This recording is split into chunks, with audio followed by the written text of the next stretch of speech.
Hi, Dana G with the province. We're here in downtown Vancouver with Jodie Emery, who is the candidate for Vancouver-Fraserview, the Green Party candidate. Yep. Now, Jodie, right off the bat, we have to talk a little bit about the fact that when you first announced your candidacy, you were going to be running against Wally Opal. He moved to Delta. Now you're running against Kashid. Do you have a kind of a David versus Goliath thing going on with you?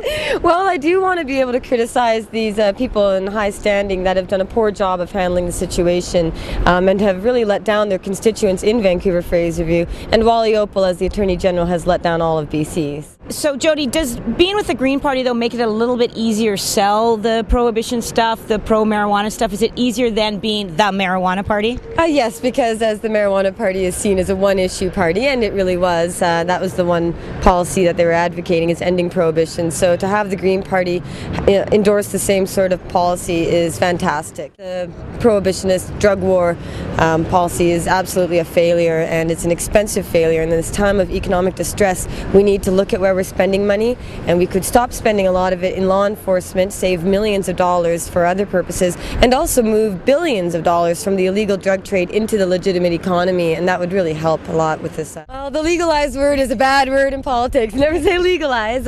You want to say regulate, tax, and repeal prohibition, because people don't want to, or politicians don't want to be seen as hippies, I guess. They don't want to be seen as encouraging or endorsing drug use, but that's not what ending prohibition is about. In fact, as it is now, under prohibition, young people are able to get drugs, they're able to sell drugs. It's much more widely available to them with the illegal market. So if parents are worried about young people using drugs, let's say we need to control that. What upsets people about pot? Well, if you want to go off into this other tangent, I think you could say marijuana users are critical thinkers. That's what happened in the 60s and 70s, is that the people who were against the war, the people who were questioning government policy, were the ones using cannabis, because it makes you question everything. It makes you relook at what you know. And for an example of myself, when I was in high school, I was very much against drugs. I was always giving everyone a hard time if they used marijuana.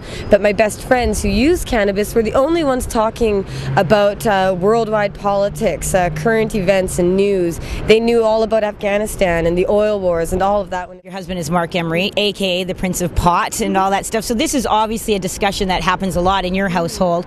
Do you guys talk about other political aspects? Are you discussing platforms or?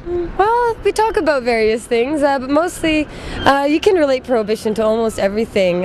If you want to look at housing, it's a shame that we have plants growing in houses instead of people living in houses. It's a shame that we have money going to law enforcement when it could be going to schools and hospitals, which are terribly underfunded.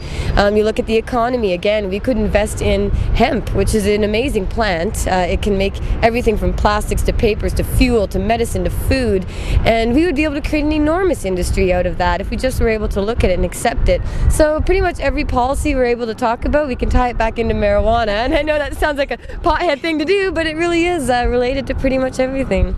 So, Jodie, I have to ask you this question. When was the last time you smoked pot? That would be probably last night.